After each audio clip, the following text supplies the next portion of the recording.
Okay, so let's talk about finding the one. Okay, how do we find the one? It's this idea that there is somebody out there who is your perfect match. Now, this goes by a few different names, okay? Soulmate, okay? And see if you've heard words like this as you've been talking to people and your friends, you're hanging out with a bunch of the guys, a bunch of the girls, and you start hearing some of these phrases. How about the person I'm destined to be with? Or how about the person I'm meant to be with? Or my other half? Or they're the Christian versions. Okay? So those are just generic. There are Christian versions as well. There is, God has someone for you. Have you ever had a well-intentioned person, you're single and you're kind of depressed about it, say that to you? Oh, it's okay, God has someone for you. That's basically a Christian version of a soulmate. Okay, or how about this one? And this one is kind of for the guys referring to a woman is, I'm looking for my rib. Hey, has anyone, I had never heard that one. Have any of you heard that one? Okay. Yeah, so like Adam lost his rib, and then Eve was created out of Adam's rib. So I'm looking for my rib. Okay? Now girls have their own version of that, which is just a Christian version of soulmate, is the I'm waiting for my Boaz. You ever heard of that one? Okay, yeah, that's from the story of Ruth and Boaz. And now that one, I have to say, that one might have a little bit of value to it, because there's some very good advice that was floating around the internet not that long ago. And so here's a picture. I'm going to read it out to you. Okay? To all the girls in a hurry to have a boyfriend or get married, here's a piece of biblical advice. Ruth patiently waited for her mate Boaz.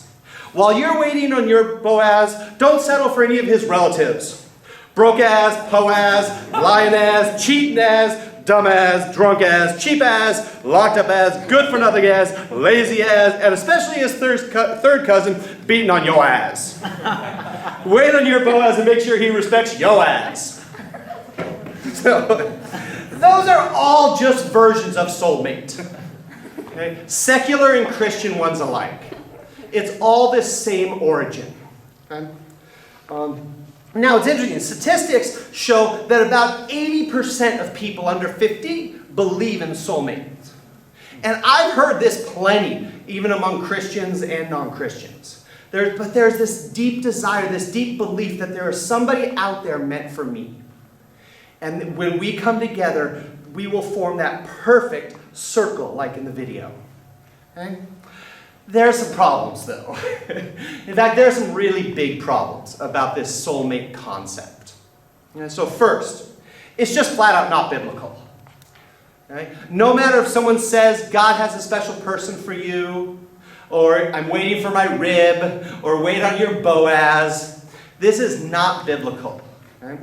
That video that you had, that actually has its origins from Socrates. He wrote about a playwright named Aristophanes, who wrote that story, like that story that we watched. That was actually a play story that this guy Aristophanes wrote. And Socrates wrote about it in his writings. And that's sort of the origin of where we've come up with this idea of there is a perfect match for me. This did not come out of the Bible. This came out of secular philosophy. It can actually hurt that research has shown pretty consistently across multiple studies that believing in a soulmate actually hurts a relationship. So here are just some of the things that have come up in the study. That people who believe in soulmates often have intensely passionate and very high satisfied relationships at first, but that quickly drops off. Okay? They're often less committed in the relationships, so especially during difficulties. Because obviously you would never fight with your soulmate. Your soulmate would never, hey guys, yeah, come on in. Like your soulmate would never leave their dirty clothes on the ground, because it's supposed to be perfect. And so when these fights came, these disagreements, I can't believe you did this. Oh, they must not be my soulmate. I should just move on. Okay? So they were less committed, and particularly during difficult times. And then also, this one's interesting, there's more anxiety. There are higher levels of anxiety in relationships where the people believe in soulmates. And then not only is there more anxiety, but they're often less forgiving. Because there's a really high standard to say, well, they're my soulmate. Then we shouldn't have problems. We shouldn't have problems, so we don't need to forgive. It kind of gets messed up pretty quickly for relationships. And that's part of why this is such kind of a dangerous view of dating relationships. Okay? So here's some likely consequences of having a soulmate orientation. Okay? And this sort of comes off some of that research and stuff like that. So first is you're likely to set impossibly high standards for your boyfriend or girlfriend. And then for your spouse later on if it goes that direction. To set impossibly high standards. Because of course they're perfect. They complete you. Yeah, so of course standards. Second, there's also a real pressure to delay marriage until you find the one. And you start looking and you keep looking and you keep looking until you found the one. And you hate all those people on Facebook who post up mushy pictures of them and their significant other because you think they found their one. So often people delay marriage and really kind of ignore potential suitors and potential boyfriends or girlfriends because they're like, oh, they're not the one. Right? Third, people develop this very false belief that marriage will work out. That marriage is easy and happy, and trust me, okay? Most of you know before, she and I love our marriage. But it is anything but easy. And after 20 years, it hasn't gotten any easier. It's still hard. And marriage is hard. But soulmates shouldn't be hard. So then if it's hard, they must not be your soulmate. And then lastly, that often people will, with this type of orientation, with this thinking, will interpret problems as they're not my soulmate. So they jump ship. When that first big fight comes, or you're like, I can't believe you that you think this. I can't believe you're pro-gay, you're anti-gay, you're whatever, you're pro-Ferguson, you're anti-Ferguson, and you're like, I can't believe this, you're not my soulmate, and you run out. And then you hate those people on Facebook who post up those mushy pictures about how much they love their soulmates. Okay? So, here's the truth. Here's the reality. And this is not a common view among a lot of Christians. Unfortunately, I believe Christianity as a whole has really bought into this soulmate idea. Okay? And here's my belief, and the research kind of shows this, and my own life kind of shows this, but here it is. Very simply, is for any one of you, there are actually several suitable partners. Okay? None of which are perfect. None of which are even close to perfect. But for any one of you, there are several suitable people that you could marry and have a wonderful marriage. Have a wonderful dating relationship, a wonderful marriage, and a wonderful life together. There's not just one person. Okay? Now that doesn't mean you can partner up with anyone and have a wonderful marriage. Okay? That's not what I'm saying. But I am saying that there are several people who you could eventually, through kind of a process of smart dating, not dumb dating. We're going to talk about dumb dating a little later on, but smart dating, that you can have a wonderful life together. So, what is the alternative? Okay. So here's a question. I always like when someone asks, well, how do I know if they're the one? How do I find my soulmate? You know what the short answer is? The person you marry is your soulmate. That's the answer. The person you marry is your soulmate. Because what happens in marriage, and one of the joys I love, one of the great things about being a pastor is I get to do weddings. And I love weddings. But there's this amazing thing that happens when two people come before God together in marriage. God unites them into one. And it's kind of mystical and magical and a little confusing. But he joins people together into one. And that's becomes your soulmate. So the truth is you could turn to the person next to you and say, will you marry me? And then they say yes, and you go before someone who will legally do that, and you will become soulmates. Okay? So that's how I was like, and no one ever likes that answer. It's pretty funny, like, how do I find your soulmate? Well, the way to find your soulmate is the person you marry is your soulmate. No, that's not, how do I find that? So that's what I'm saying. That's my answer all the time. Is the person you marry is the person God unifies you together with. So what's the alternative? Okay, what's the alternative? Here's my best advice for singles. Okay, for people who are not married. Here's my best advice. This period of time right now is a gift. I absolutely believe this is a gift from God. Some people hate singleness, especially as you start hitting into your mid-20s and late 20s. People are really hating still being single because everyone around, your parents are pressuring you like nobody's business, and that annoying aunt and uncle who come and they start pressuring you and you're just like, leave me alone. So people begin to hate singleness. I actually think singleness is an amazing time. And here's why. I believe that you can use this time to become a healthier person. And the reality is most of you will probably get married at some time in your life. Not all of you, maybe all of you, maybe not. But most of you likely will get married. You can view singleness as a time to intentionally grow in your relationship with God. For those who are Christian who say, this is what I'm kind of sold out to do, singleness is a great time to grow in that. And then the other thing is singleness is a great time. It's a great time to find some healing in some of your wounds. Find some healing of some of your family wounds that you're carrying right now. And you will carry into a dating relationship. Right? Find some time to deal with some of your bad habits, your addictions, your behavior patterns. Because all of that, if you don't deal with it now, it's going to get a lot worse when you get into a relationship. Okay? And then it's going to get a lot worse if you end up getting married. So that's why this is a gift, man. You have a chance to invest right now, if you are single, and most of you are. I see there are a few marrieds around here, but that's all right. Okay?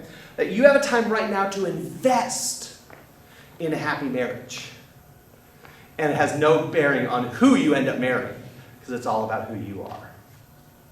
Okay? So this whole idea came from, I was teaching at youth camp, and I was sitting at a table with 4 single guys, all in their 20s, and they asked me, and they were just saying how their whole youth group is dating, and it sucks. They hate going to church because everyone is pairing up, and they hate this time of being single. What advice do you have from us? And I sat there, and this is what I told them. I said, deal with your junk now. Deal with your baggage. Because if you don't deal with it now, you will hurt the person you eventually pair up with. You will hurt them. And you will hurt yourself, and you will hurt the relationship. Okay? So I quickly, as I thought, okay, what would I tell these guys?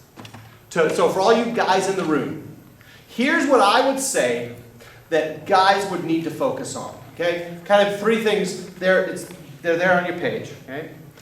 Anger, insecurity, and lust. All 3 of those things will hurt your future relationships. And unfortunately, I've sat with people. I've sat with dating people, and I've sat with married people whose relationships have been really hurt by anger and violence. And really hurt by insecurity. By guys really insecure about themselves, so they kind of have to puff themselves up a little bit. And they're a little bit more controlling, a little bit more demanding. But at the core, it's really insecurity.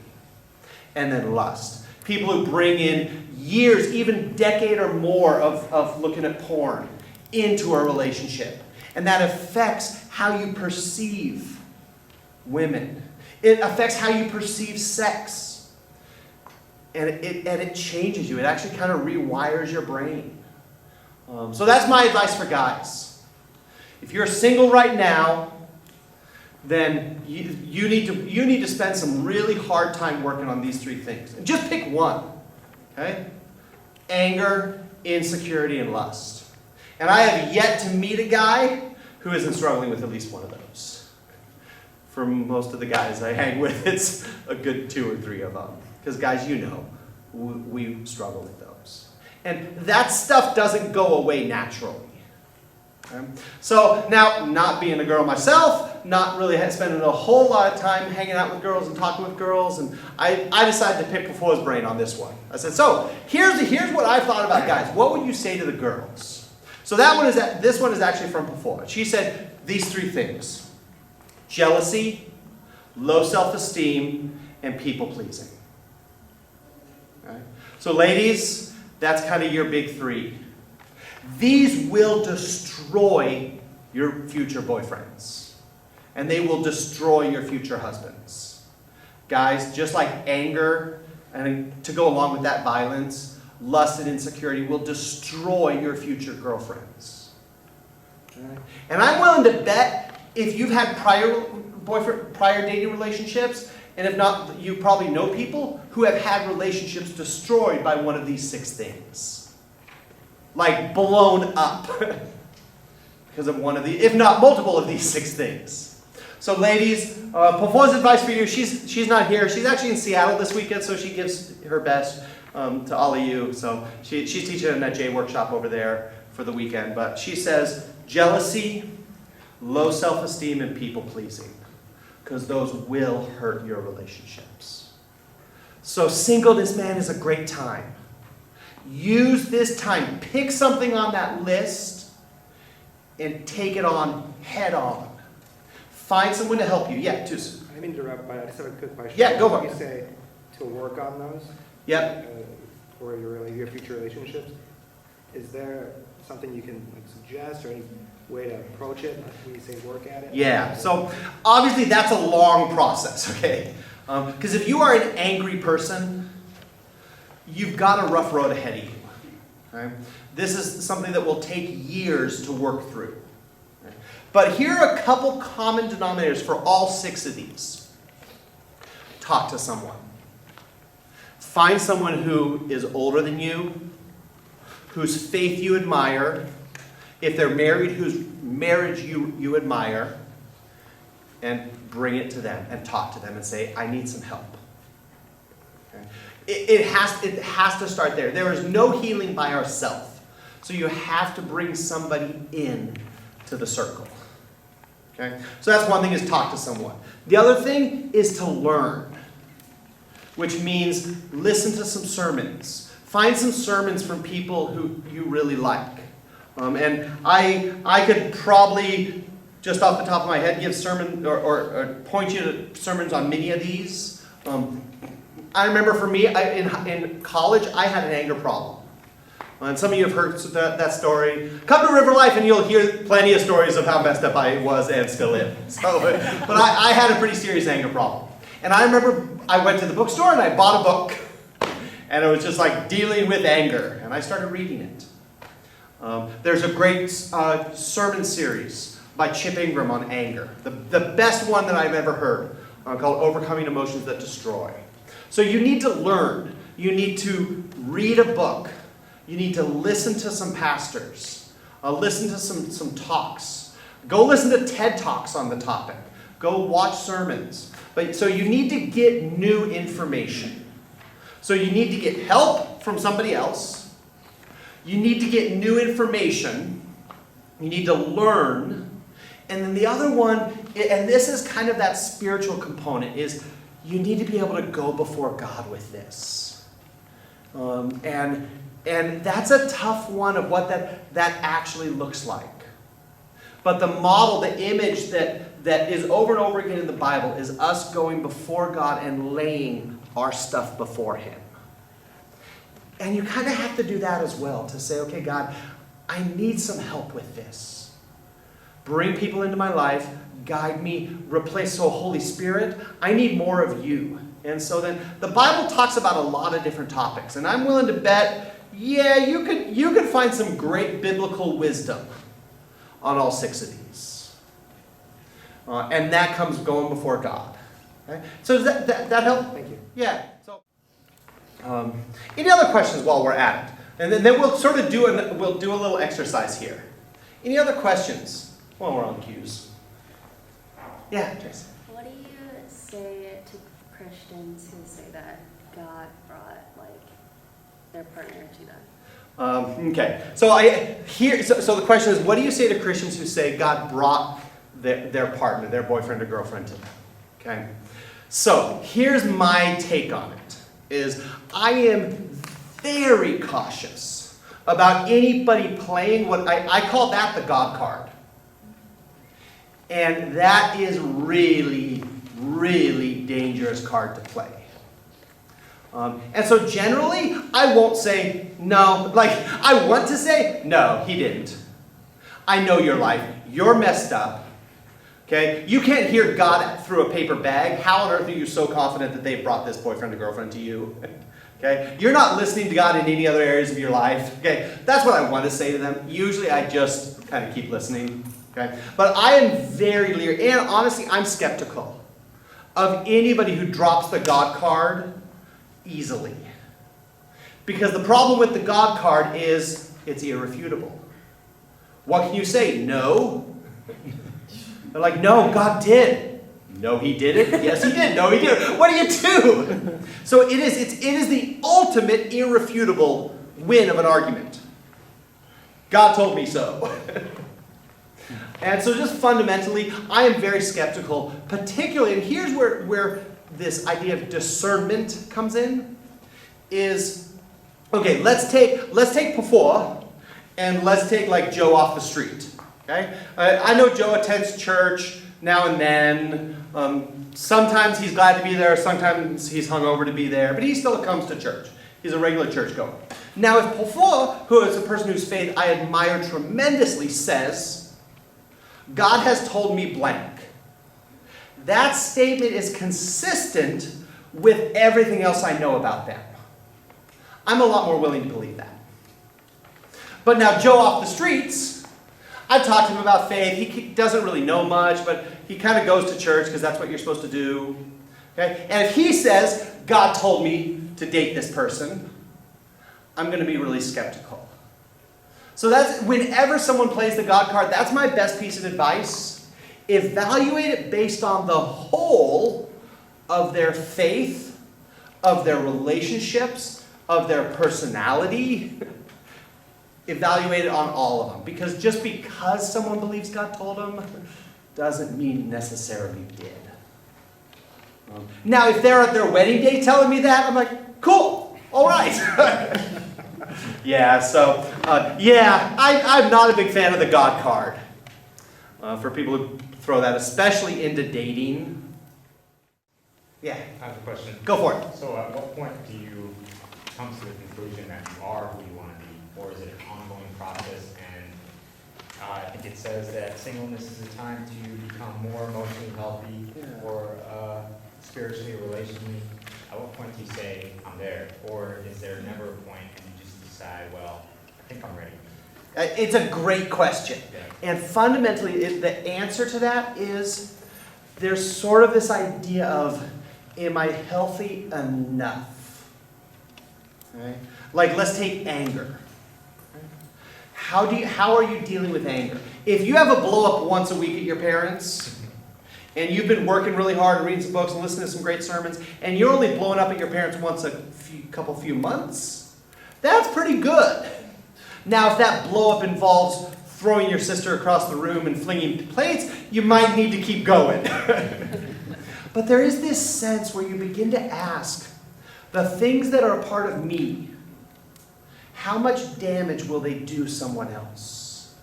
And that's that kind of, am I healthy enough? So the reality is it's a spectrum, but I do think there is kind of this line. And I've had the pleasure of being able to work with people over some years of dealing with something, and it's really fascinating to watch them because you actually can know. There is this wild sense of someone where you're like, all of a sudden, I think they have kind of, it's like they've made it over the hump. And until you do that, and unfortunately, I wish I could give a clear formula as to, so work on your people pleasing for 7 months and then you're good. It isn't that clear. But if you've invited somebody else into this process, it's actually surprising how easy it is to tell when someone is kind of over the hump. So that's kind of how I would describe it. So let's hit part 2, sort of down toward the bottom of your page. Okay? So the title is Why Date to Marry is a Terrible Idea. And what's the alternative? So the idea of courtship is really, really popular among Christians. And it came from 2 books that were written by a guy named Joshua Harris. So first he wrote I Kissed Dating Goodbye, which this little book single-handedly changed Christian dating. Okay, and this was like, 12 years ago, something like that. And then the next one he followed up with another one called Boy Meets Girl, Say Hello to Courtship. And really this book is, both of these are excellent books. I actually highly recommend them. I will say this, I don't agree with everything that's in here, and a little later on I'm going to tell you one of the areas where I really disagree with him. But most of the stuff I really agree.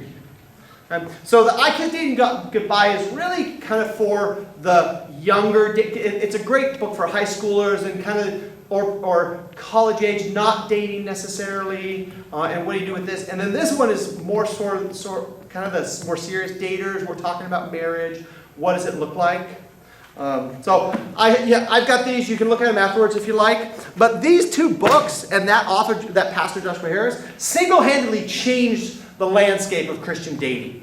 And all of a sudden, people weren't dating. They were courting. I actually had someone come up to me and say that. Okay? They said, hey, yeah, me and my girlfriend, we're not dating. We're courting. Okay. Thanks for sharing. What does that mean? And it turned out they were just dating. But the Christian word is courting. There was nothing different than just dating.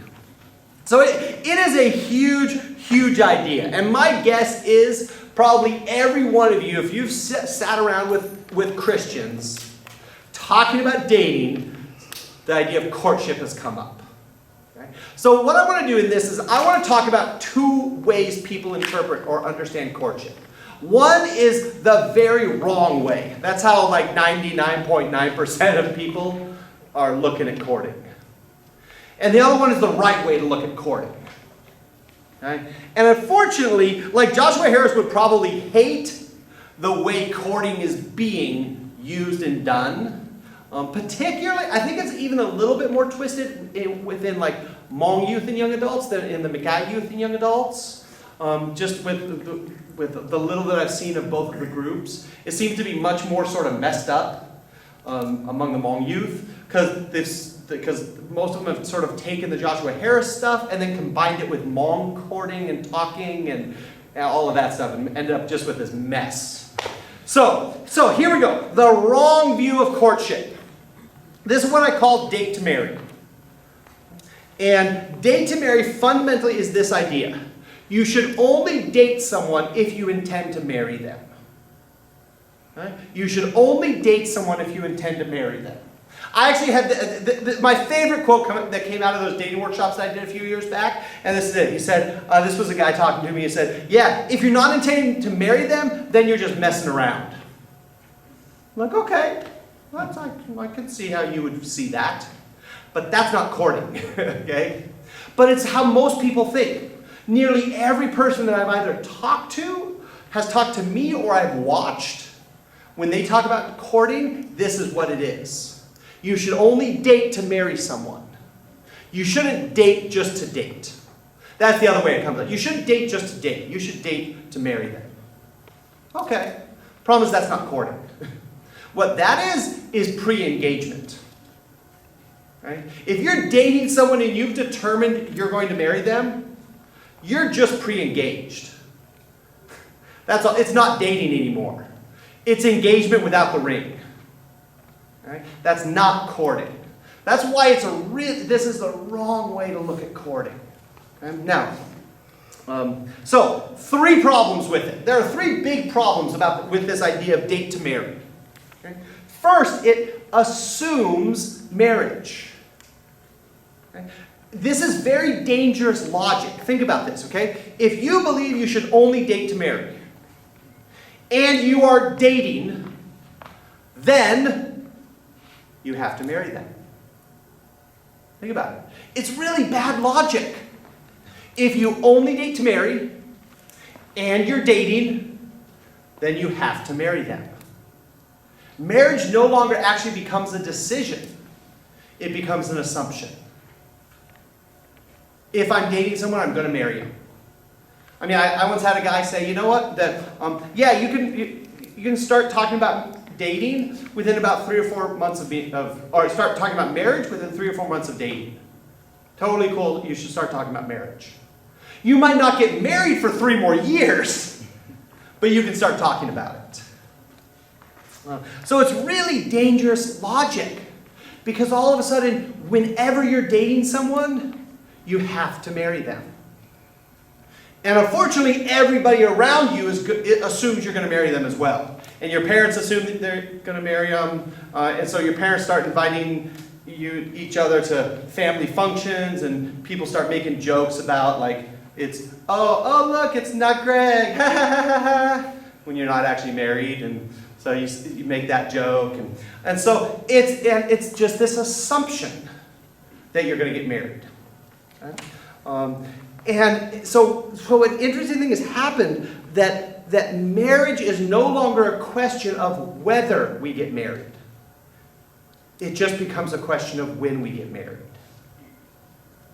Like, if I stack up the conversations I've had about should I marry this person, and the conversations I've had about when should I get married to this person, I'm not even sure my arms are long enough for these. Seriously, in fact, I'm not even sure I can think of a conversation I've had with someone to say, should I marry them? But I've had countless conversations about when should we get married. And that is a direct result of the view of date to marry. Okay. So the second thing it creates is date to marry creates overly attached relationships. And whenever I always think about the meme, the overly attached girlfriend. You know, the meme with big old bug eyes, and she's quite obsessive. If you haven't, just Google overly attached girlfriend. It's worth plenty of laughs on it. You can blow a whole night looking at that meme. But so what this creates is overly attached relationships. Because if you're going to get married, why not get really, really close? Why not get a phone plan together? Why not go ahead and start having sex? We're going to get married. I mean, I've heard that. I wish I could say I've heard that just from a few, but I've heard that from more than a few. We're going to get married. So go ahead and do married people stuff. Go ahead and go to family functions. Go on family vacations with the other person's family. You're going to get married. So it creates these overly attached. Psychology calls that enmeshed. That you get two people who are so close, they're actually like intertwined. They are enmeshed with each other. Excuse me. And so all of a sudden you're sharing. That someone who's, let's say a couple who's just talking, and you guys all know what I mean when I say just talking, so it's not quite boyfriend, girlfriend, but they're not quite strangers, okay? So they're texting every night. I had this person sit down and tell me, yeah, you know, so this is just someone that they're interested, they're talking. Yeah, you know what, we text every night, and then we FaceTime, and he was saying this as if this was a good thing. I'm like, dude, my wife and I don't text every day. I mean, what are you doing with someone you're not even committed to? So that's actually not a good thing. All right, I'm going to talk about that a little bit later as well. But so all of this stuff becomes overly attached because you're going to get married. And so you exist in this stage of, and I actually call it pre-engagement. Because when you are dating someone and you believe you are getting married, you are no longer dating them. You are pre-engaged. You might as well be engaged because you already believe it. There's just no ring on the finger. And then lastly, the third thing, and this is actually one of the most dangerous ones, is this idea of date to marry actually inhibits breakups. And it's the hardest thing to sit with someone, or sit with a couple, and you're hearing about the relationship, I'm like, dang, you guys really should break up. And like I've rarely said that, because that's a pretty powerful thing to come from like a youth pastor or a pastor who tells you should break up. So that's something I don't say often. I've thought it far more often than I've said it. Okay? But the problem is with this view that you should only date to marry, you can't break up. Because then what does it say about you? You're just messing around. You're just using them. Whatever. You're fundamentally, it is a flaw in you because you're breaking the law of you only date to marry. And so there are times, and I've said, and I've never had someone say this explicitly, but I sure have thought it. And I thought they've known it as well. There are times where I know someone knows they should break up, but they don't. They just can't. I have too many years vested in this relationship. I'm too overly attached. I've been believing we should get married for 3 years now. How can I break up now? So it gets these people in relationships that honestly probably should have broken up a few years back. Right? And sometimes a breakup is just what is needed to sort of smack some sense into somebody in the relationship, or both somebodies in the relationship. So this is a really dangerous view of dating, and I cannot stress this enough, that if you're going to believe in courting, and I'm not even going to try and say this is the only way to date. I sure think the more I've read about it, I sure think it's a pretty darn good way to date. But it's not the only way. But if you believe in dating, if you believe in courting, you actually have to do it right. So let's talk about what that looks like. Here, let's talk about what Joshua Harris actually intended. Because that's not what it is. Right? What this guy actually intended when he wrote about it. Okay, so, first, instead of date to marry, I've changed that a bit. Courtship really is date to discern marriage. Do you see the difference? One, date to marry, marriage is the assumption. The other one, date to discern marriage. Marriage is a decision that needs to get made over time. Let me read you a couple definitions. One of them I've got on your page, and a couple others I don't. But so here it is. Here's a definition, and this is out of his book. Okay, Boy Meets Girl. So that courtship is a new season of friendship. Notice, not saying a new season of boyfriend-girlfriend. It's a new season of friendship. Right? Whose purpose is to deepen our relationship so that we could prayerfully and purposefully explore the possibility of marriage. All right? Here are a couple of the quotes that just sort of say it in different ways. Courtship is a relationship between a man and a woman who are actively and intentionally together to consider marriage. And then another one is, the key was that everything we did, and he's talking about him and his wife, but the key is everything we did in our relationship was for the very clearly stated purpose of finding out if God would have us married. So do you see, do you hear the language about marriage being a decision process versus an assumption? It's a big difference. Okay? And here's the end goal. The end goal of courtship is a clear decision whether to marry or break up.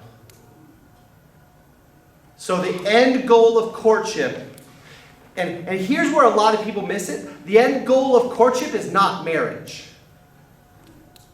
The end goal of courtship is a decision. It could be marriage, but believe it or not, you could actually have a positive outcome of courtship and the couple parts ways.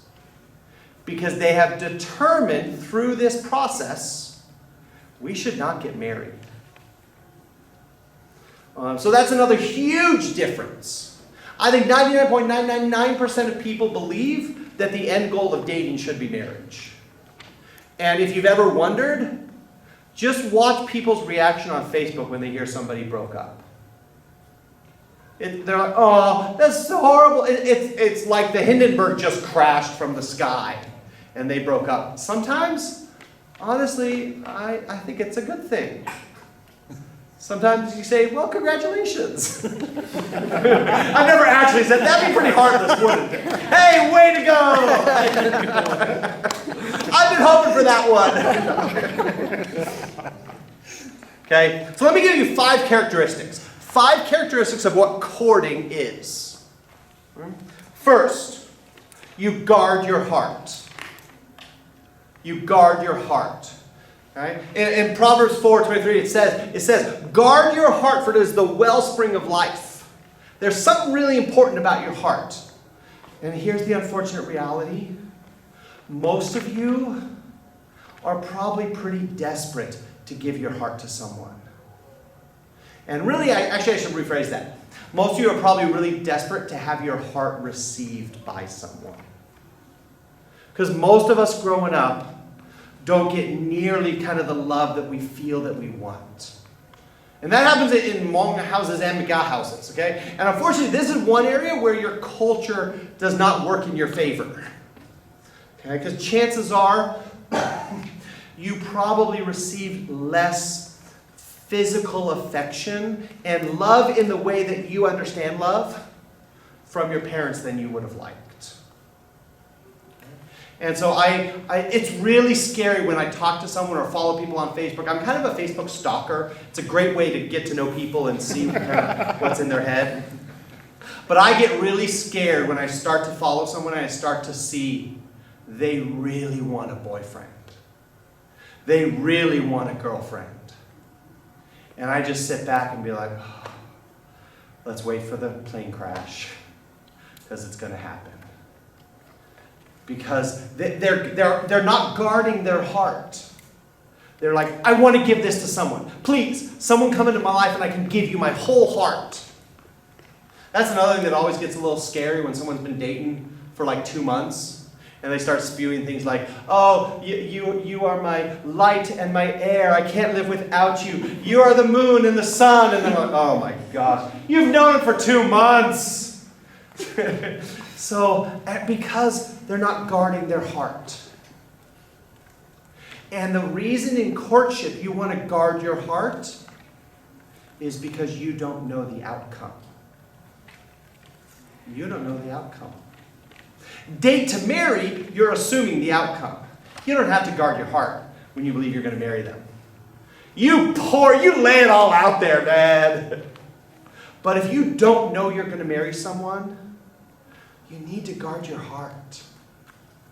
You can't just open the doors wide open and let someone kind of have their field day with your heart. So there's your first characteristic, is guard your heart. Second, you move slowly. Notice it's date to discern marriage. Now that word discern fundamentally is a long process. Deciding is an act. I decide to wear shorts today. Discerning whether to wear shorts is, I'm looking at my phone for the weather. I'm like, okay, is that going to be weird to have like a pastor guy in shorts? And are my legs hairy enough that I should like shave them or something? All of that goes into discerning shorts. That can take, I've seen my wife in the closet for hours discerning what to wear. Deciding what to wear, just you grab something and put it on. So discerning fundamentally is a long, slow process. And courtship is about discerning, not deciding. The decision is the thing that happens at the end of a long discerning process. It's the little thing that happens at the end. Okay? So it's taking it slow. Courtship is a slow process. In fact, Joshua Harris talks about that this is a process that typically takes a year and a half, actually about a year to a year and a half, to really know whether for 2 people to know whether they should get married. That's like the minimum. Now, of course, okay, love at first sight and look across the room and let's go get married. Okay, yeah, there's stuff for that, but in generally speaking, I think for two people to come together, it takes, I think a year to a year and a half is a pretty reasonable guess as to what it would take to really discern whether, for two people to discern whether to get married. So that's why he actually has a rather profound statement, and it's this. If you are not prepared to be married within 2 years, you shouldn't date. Think about that. If you're not prepared to be married, not get engaged and be engaged for 3 years. No, like actually be married within 2 years, you shouldn't even be dating.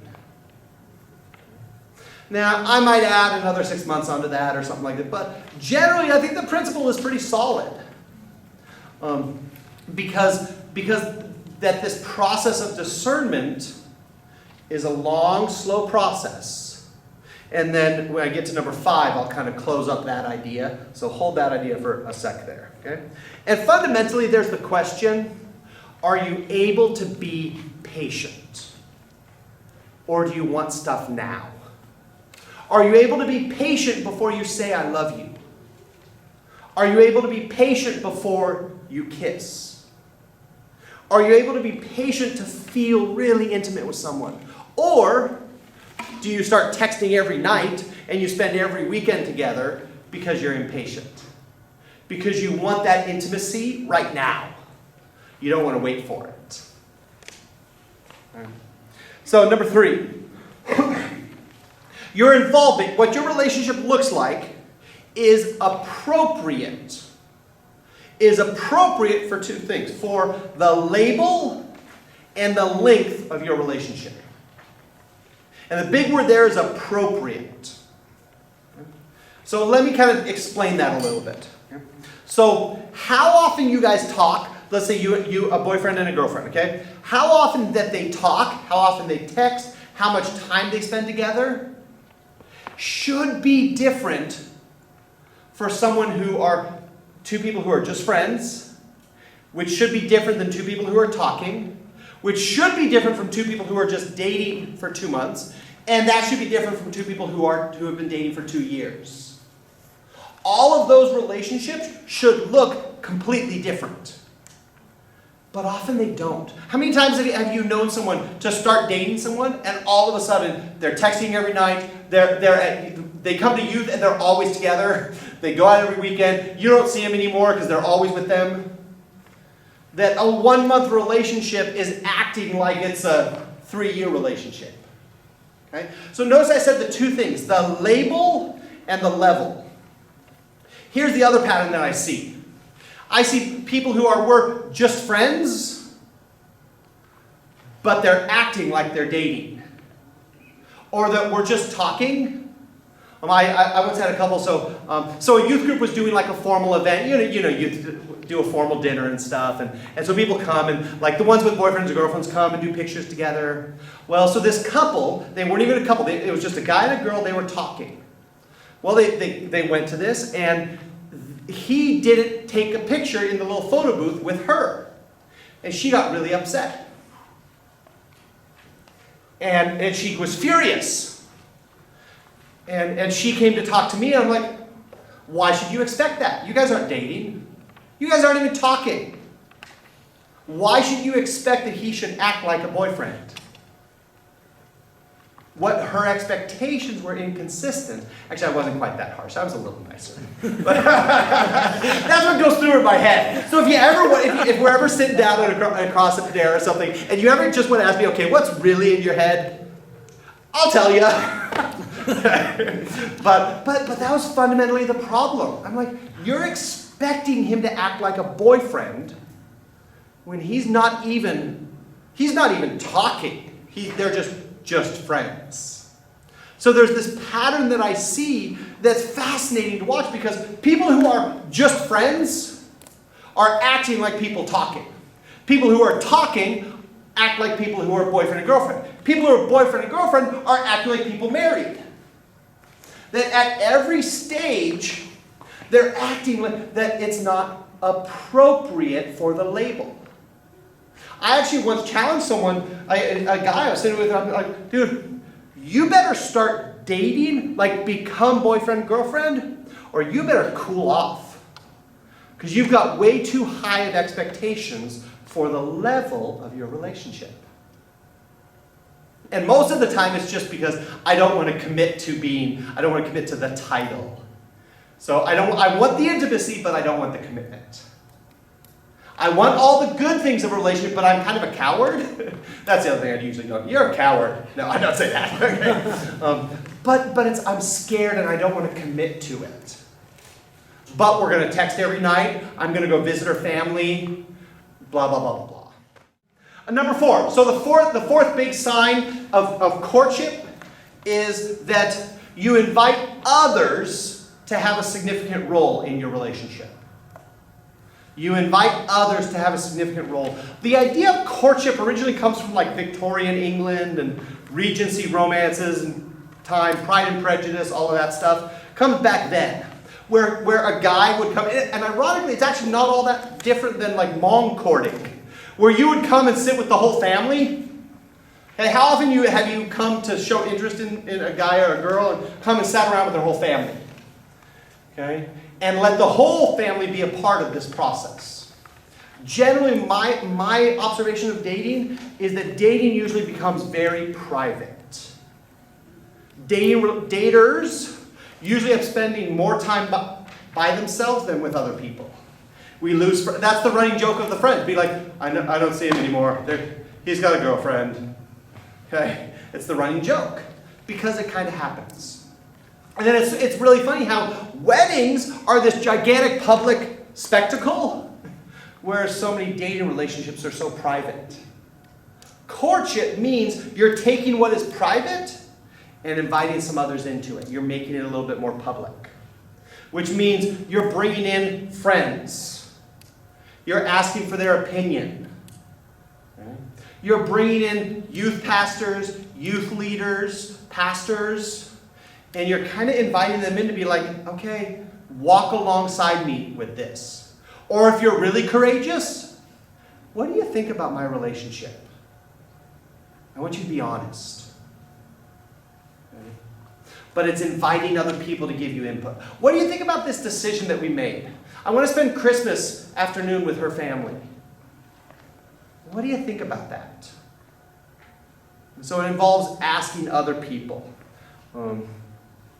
And I over and over again, I can tell from that kind of the health of a relationship, often by this one fact of how private are they or how public are they.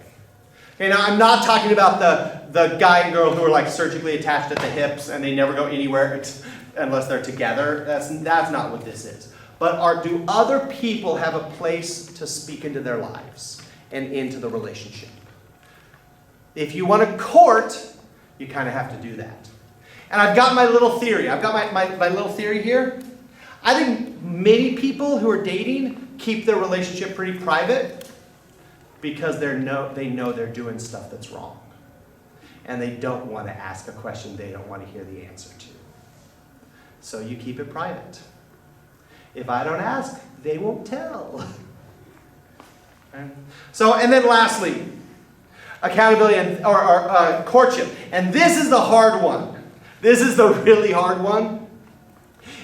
Courtship, you know you are courting when you come to a decision about marriage and you act on it within a reasonable amount of time.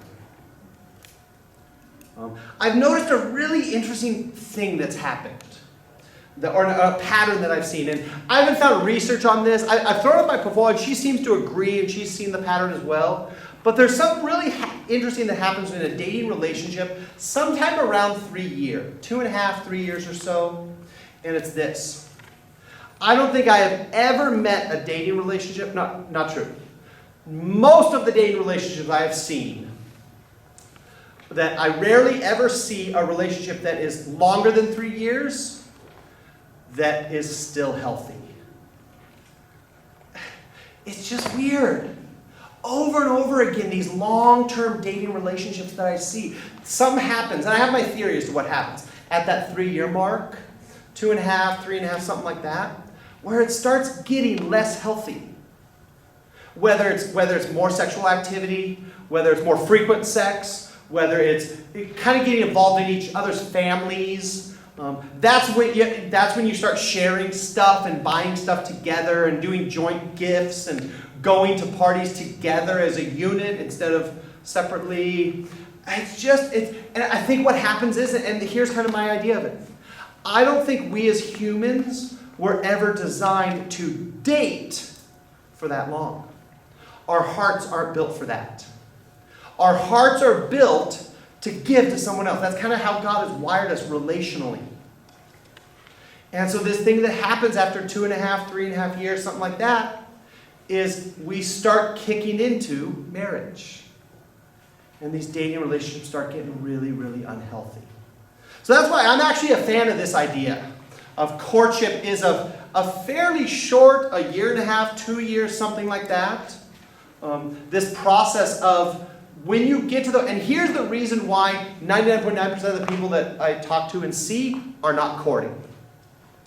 Because the minute you get to a point to say that both of you decide, this is the person that I want to marry, you actually get married.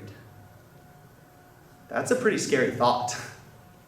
Especially like for some 18-year-old who's been dating for 2 years and this is the person I'm going to marry, but I don't want to get married. Well, the relationship's only going to go downhill from here. Hate to break it to you. There's some things you can do. It's not a guarantee, because I have seen long-term relationships kind of take an upturn, kind of start to sink, but then through some very smart decisions begin to improve again. But in general, I just don't see it happening. So there's this thing, so that's why I really encourage daters, man. You start going past that 2.5 years or so, sorry, but my money's on the relationship's getting more unhealthy. Now, the one exception to this is when the couple has an adult who is actively involved in the relationship. I've seen that with myself. I've seen that secondhand through Pafoa. I've seen that talking with couples who have a deep relationship with another adult, a Bible study leader, a youth pastor, something like that. That's really the only time where I've seen it not follow that same pattern of getting worse.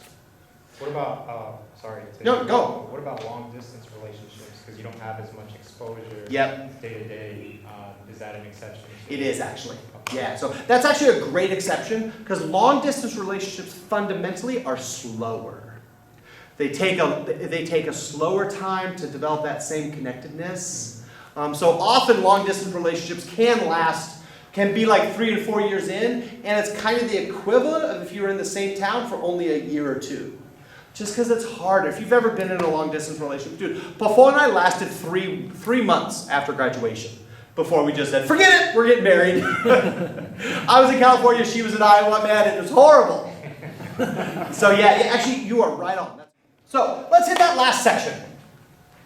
So now this one's for the long-term daters. How do you know when to get married? How do you know when it's right to get married? Well, so I kind of laid out this chart. See that chart there? So I listed 4 really common things people say about marriage, about getting married, that honestly aren't great thoughts. And I'm giving you an alternative, which I think is a much smarter, better question to ask. So let's look at them. So the first one is, I need a steady, well-paying job. I hear that pretty regularly. I need to get my career in place. I need a better job. I need a steady job. Okay, there's always some truth to that, but I don't think that's a very helpful way of thinking at it. Okay? I think a better way is what you see on the right-hand side. Okay? Do I or they have a consistent pattern of responsible work? Okay? You don't need to have your career figured out to get married. Right? Incidentally, I actually grew up here kind of with that idea. That was drummed in pretty hard. You have to graduate college, you have to start your career, you have to have a clear direction, and be financially stable before you get married. We were financially unstable when we got married, but we both had a consistent pattern of work. And that, I think, is a much better factor. Right? So, like, if you've just been working mall jobs, but you've been consistently working mall jobs, and you've been getting promotions, and you're bringing in income, and you and your girlfriend or boyfriend were to come to me and ask, listen, do you think it's okay, like, is this an okay time to get married, or should I wait until I get my career figured out? You know, some people never really figure out their career. But you have demonstrated that you can work, you have discipline, you can get jobs, and you can excel at jobs. Sounds like marriage material to me. Because the other thing, and this is the thing that I see plenty of, someone who's not working or doesn't hold down jobs, floats between this job or that job, works for 6 months and then stops for 6 months. Okay? Even if they know what they want to do in their life, I would be a lot more scared of that person as marriage material than someone who has been working FedEx and medical assembly, but they've been working continuously. And they are reliable, and they are dependable, and they work hard. So I think that second one, I think, is a much better question to be asking, rather than, do I have my career figured out? Okay, take a look at the second one. Okay? Incidentally, notice how I said I, they, me, we, things like that? Because sometimes you're asking the question of yourself. Sometimes you're asking the question of the other person.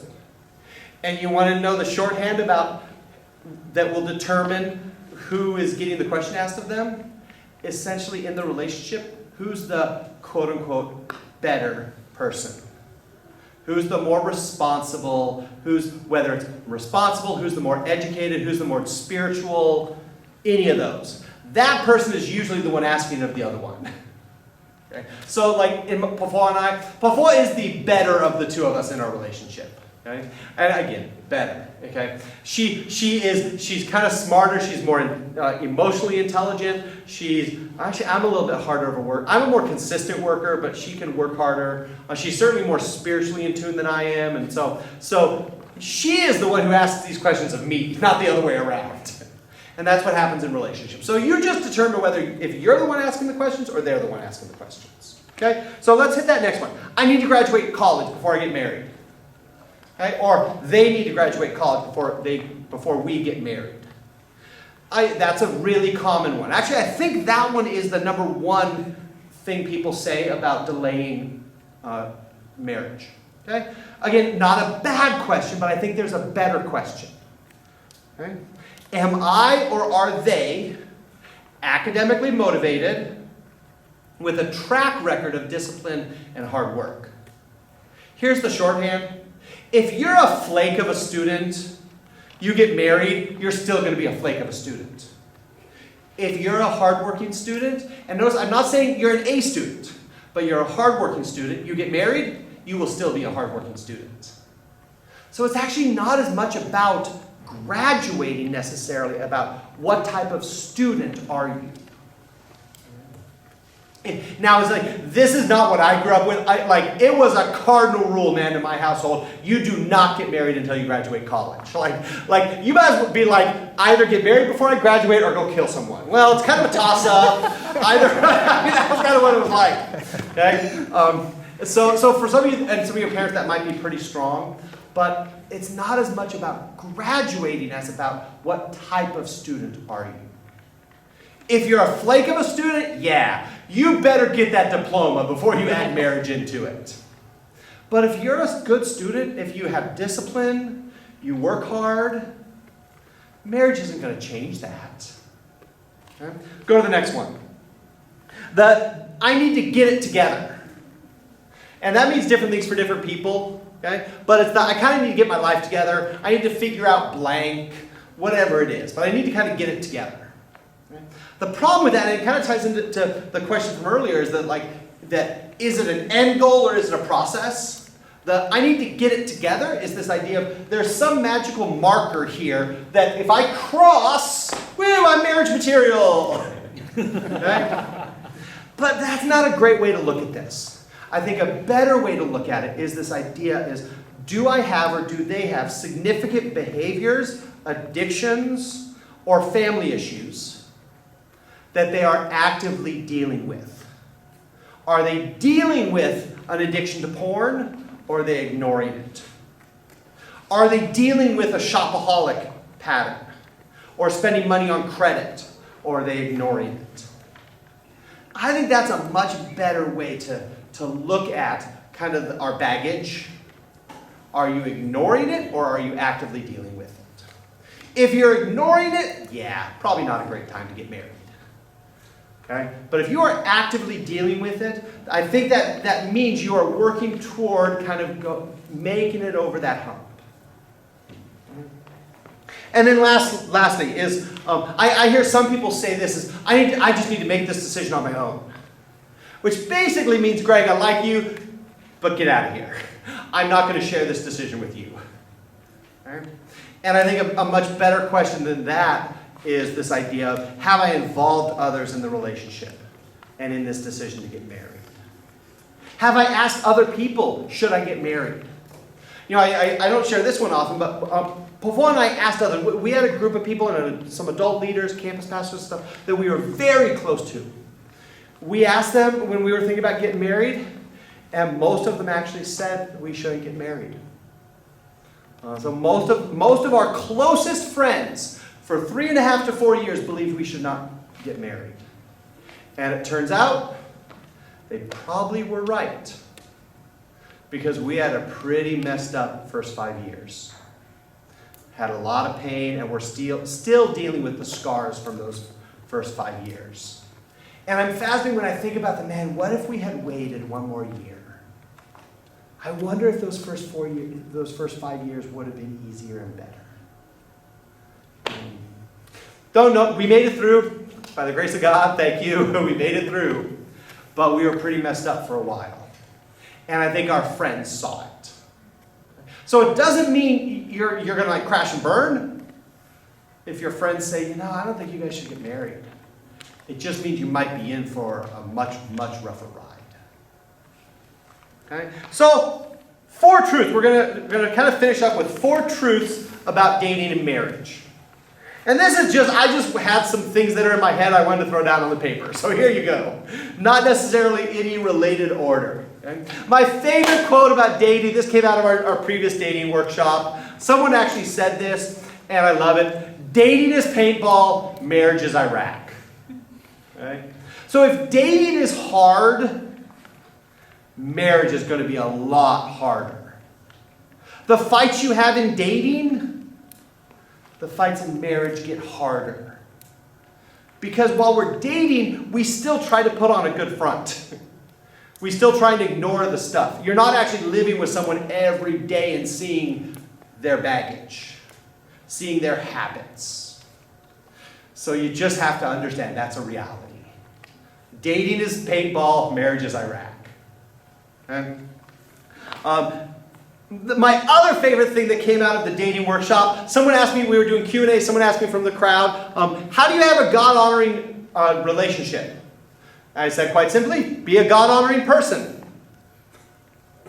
Simple as that. Okay? Healthy people make a healthy dating relationship. There is no such thing as an unhealthy relationship. Only unhealthy people. Right? That's a big deal to really understand. If you've got messed up things in your relationship, you can't blame this mystical thing called a relationship. You've got to own it. Okay? There's no such thing as an unhealthy relationship, just unhealthy people. Because we bring our junk into dating. And we really bring our junk into marriage. Okay? Number 3. Okay, ladies, this one's for you. Okay? We are the same people in marriage as we are in dating. And in fact, the bad news is, in some ways, we're even worse people in marriage. Because you don't have to impress the person anymore. You kind of lay down your guard. And I can't tell you the number of times that I've sat with talking with girls, or before I was talking with girls, nearly every girl is convinced that they will be able to change their guy when they get married. All those things you don't like about your guy, yeah, you can change them. Yeah, you can do that. Bad news, sorry, it doesn't work that way. And what's amazing is when we look back to our dating, here we go. So there's this assessment for premarital counseling that we did. So this was 21 years ago that we did this big old test. It was spot on. All the things that this thing said we would have problems with, guess what? We had problems with. It was spot on. So everything you are right now, you will bring into your marriage. You'll bring into your dating and you'll bring into your marriage. That's why singleness can be such an amazing gift from God, to work on yourself. Because you're going to bring it in whether you work on it or not. So it's just a question of how much damage or how much good you do with it. Okay, and lastly, and this is actually the one area where I disagree with Joshua Harris. Okay? Spiritual leadership in dating is not the same as spiritual leadership in marriage. Okay? So guys, I got really bad news for you. You are not the spiritual leader of your girlfriend. Girls, never look for your boyfriend to be your spiritual leader. Until you are married, until you are united by God, your spiritual leader is Christ. And guys, your spiritual leader is Christ. Okay? Because there's this implication. It's always interesting to listen to someone and they start saying these things. My boyfriend isn't leading the relationship well. Or the guy is saying like, no, I need to be the strong spiritual leader of the relationship. Okay? There's an interesting implication that no one ever says explicitly, but you know what it is? Dating is practice marriage. That's actually a really common view of dating, especially outside the church. That dating is just practice marriage. And so that in dating, you should practice the roles that God gives for marriage. I could not disagree with that more. Okay? And I will go nose to nose with anyone who tries to make a case that a boyfriend is the spiritual leader of his girlfriend. Because that is something that God gives explicitly to husbands. He even says it, like he addresses husbands. He addresses wives. He doesn't address husband-like guys in relationships. Wife-ish women dating. No. Okay? So this is kind of one of my pet peeves in Christian dating. Running battery or something, who knows. Okay? And is this idea that my boyfriend is the spiritual leader of the relationship. That is not true. It has never been true. It is not biblical. And it's actually pretty hurtful. Because again, you're playing marriage. You're taking something that really belongs in marriage and applying it to dating. It's the same thing with having sex. You're taking something that belongs in marriage and you're applying it to dating. Right? And those are usually when relationships kind of get really messed up.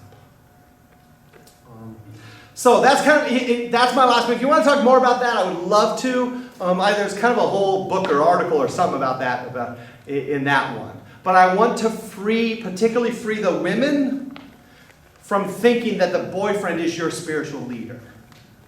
And guys, I want to kind of drag you kicking and screaming away from this idea that I am the spiritual leader of my girlfriend or prospective girlfriend. Leave that role to Christ. Because the truth is, for ladies, if you learn how to have Christ as your spiritual head, you will understand much more what it means as a wife to have a husband as a head. Okay? And guys, you could never lead someone unless you know how to follow. And I know plenty of guys who think they know how to lead but are pretty crappy followers. Yeah, Tracy. Do you think that there's a certain readiness level to get married, spiritually or emotionally, etc.? I do. I do, and I think a lot of it comes to those other questions like, am I dealing with my baggage? And if you're not dealing with your baggage, you are not ready. That's kind of a bottom line. If you are actively dealing with your baggage, you're in a good place. Spiritually, I think if there's a sense of, if you are able to maintain a steady relationship with God, you understand what that means to follow Him, to be like Jesus, to seek God, to hear God. Those are kind of some of the things you sort of need to figure out, because a marriage is just going to make that more difficult. So I absolutely believe that there's kind of a line of readiness, that you don't want to do anything before, because it's just going to, you can, and we all know people who have married young, and sometimes it works out, sometimes it doesn't. But yeah, I definitely believe there's a kind of a line of again, it's that over the hump idea. Are you healthy? I think it better, rather than saying, are you healthy? You ask yourself, are you healthy enough? Are you spiritually mature enough? Yeah. Other questions? Susan? My question was, you spoke a little bit about this 2.5 year, 3 year Yeah. downfall. You spoke a little about the charts and things like that. What are these signs that you see other than plain marriage in that downfall? And if there are dating couples that their intention is to date longer, or what is a way to keep the uphill as opposed to going straight down? Yeah. I think the number one thing is you invite someone into your relationship. You find a mentor, you find a pastor, and then they can start challenging you. Because what happens after those 3 years is you just start making all kinds of assumptions. Anything you haven't dealt with yet, you're not going to deal with until someone sits across the table from you and says, "You are controlling. Okay? You're way too sexual. You are a jealous person.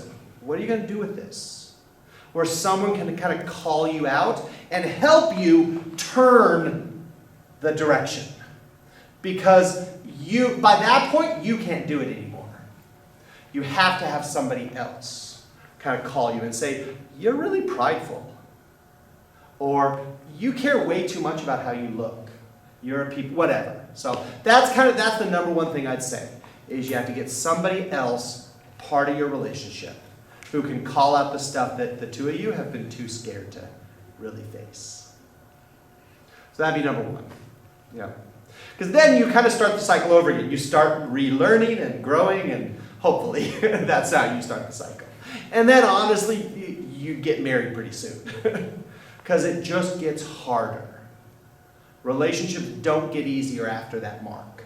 You're fighting against the crash.